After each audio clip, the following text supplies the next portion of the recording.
Want to make your Canva designs come alive?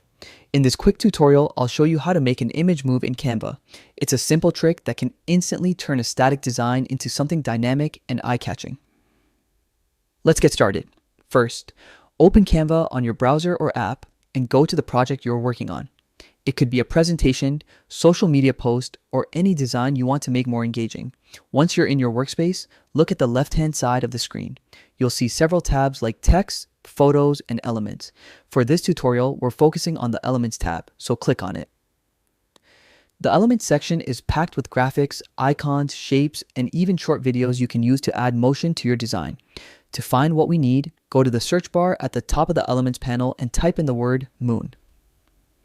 We're using the moon as an example because it's an easy way to demonstrate motion and it adds a calm, creative touch to any layout. You'll notice a mix of still images and short video clips in the results. What you're looking for is a video version of the moon, one that already has movement built in. This saves you from having to manually animate anything yourself. When you find the right clip, click on it and it will instantly appear on your canvas.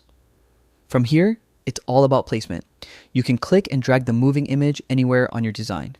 If it's too big or too small, just grab one of the corners and resize it by dragging. Try to position it in a way that complements your design, keeping balance and focus in mind. And that's it. You've just added a moving image to your Canva project. With just a few clicks, your design now has motion, which helps it stand out and capture attention more effectively than a static picture ever could. You can experiment with other animated elements too. Try moving backgrounds, flowing shapes, or video overlays.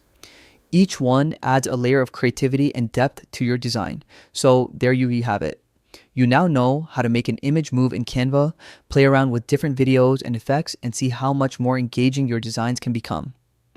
Thanks for watching, and happy designing.